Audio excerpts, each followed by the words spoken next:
If you've watched or listened to the One Last Cigarette series, you may have come across episode 27 titled To Vape or Not to Vape.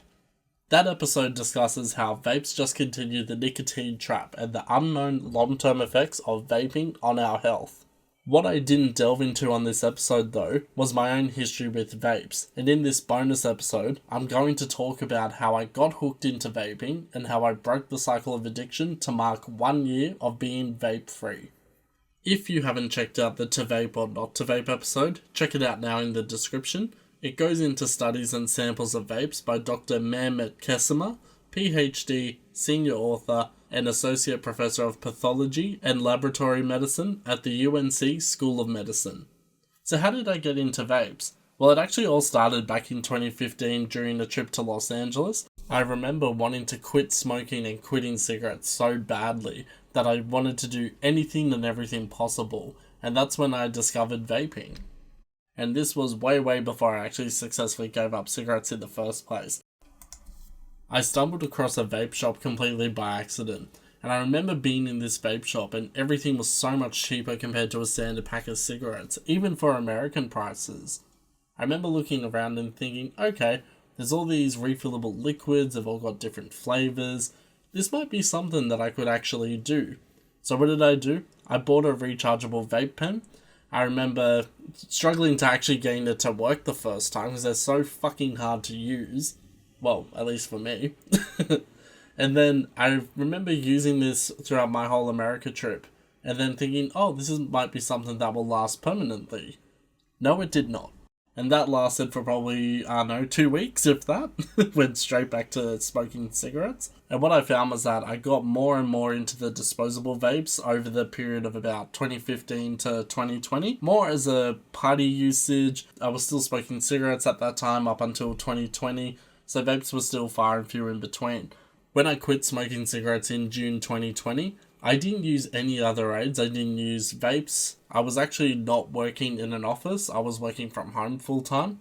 I found it much easier to quit back then, whereas I feel that if I was still working in the city, going into the office 3 or 5 times a week, I do honestly think that it would have been much harder for me to keep track of quitting smoking. Around late 2020, early 2021, I remember coming across the packs of disposable vapes, like your iGet vapes, the ones that have all the phrases like Cool Crush and all that shit.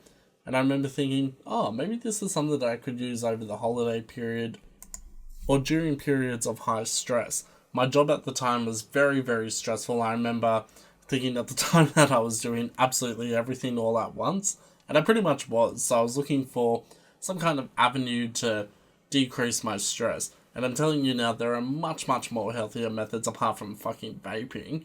You could do short walks, you could do exercise, you could have a gym routine, you could play video games. There are so many other ways to de-stress.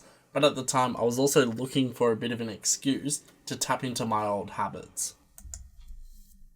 So very stupidly, I bought a whole bunch of disposable vapes. I thought, there's no way I'd ever get addicted to these the same way as cigarettes. There's absolutely no way. And that's how I fell into the trap all over again. I couldn't fucking believe it. And what I found was that initially it started off small. I was just using the disposable vapes to use as breaks during work.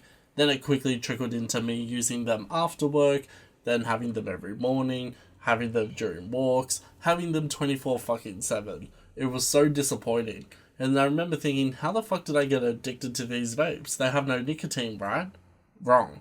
I couldn't believe that I had been using vapes that had nicotine in them for over a year. And I remember thinking, are you fucking serious? How did I not check the packs properly?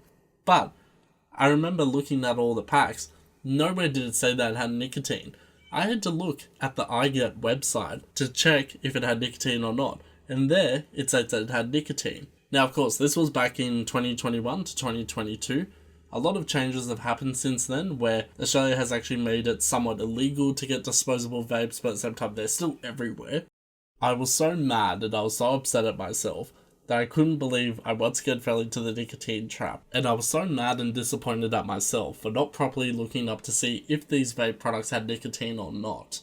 Around this period of time, I was also struggling with my breathing issues, and I wasn't sure if it was a result of taking up vaping or if it was a result of the cilia, the little hairs in your lungs that start to grow back after a period of smoking cessation. So I remember thinking, is this because I've quit cigarettes or is it because of the vaping? And the answer was it was actually both.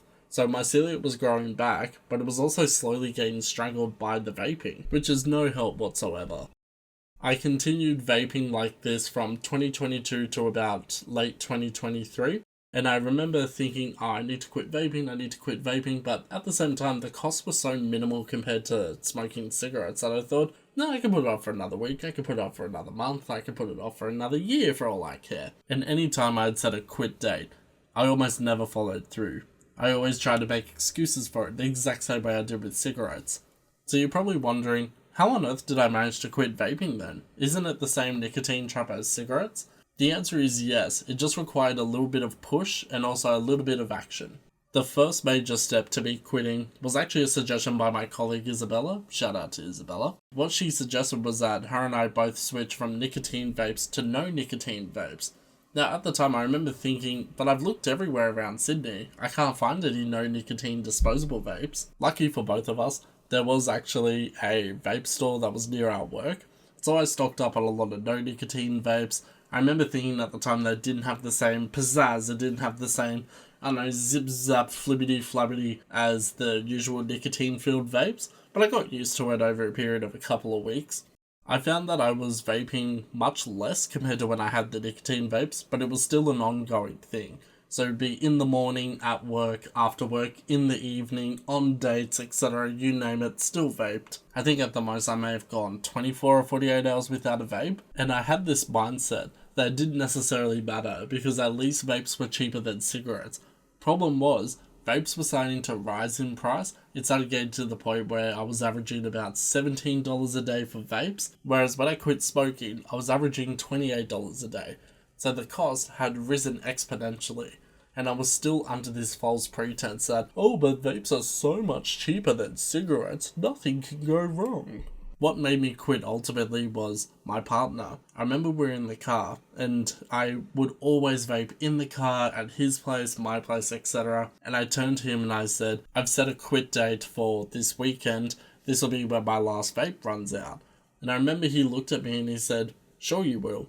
And I know he meant it as a bit of a joking tool, but I took it as such a big insult, and I remember thinking, what the fuck do you mean?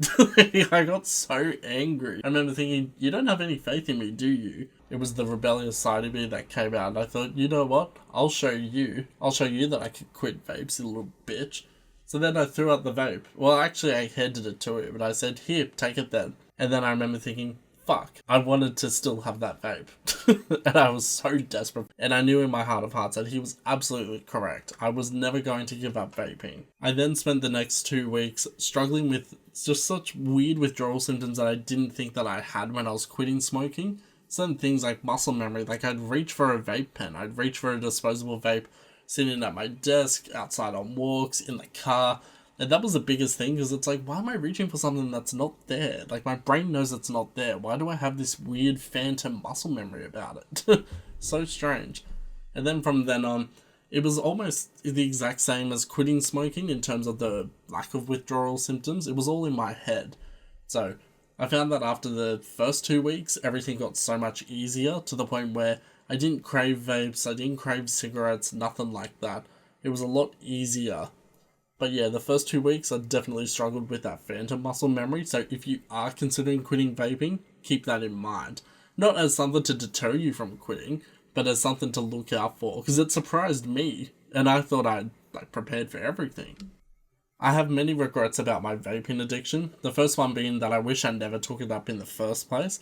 I estimate that I've spent probably around maybe $3,000 to $4,000 on vapes over the past 6 years. It's much less costlier than cigarettes for sure, especially at the time during 2015. But now, I think it's actually at the same price as normal cigarettes, and it's still left a burning hole in my wallet.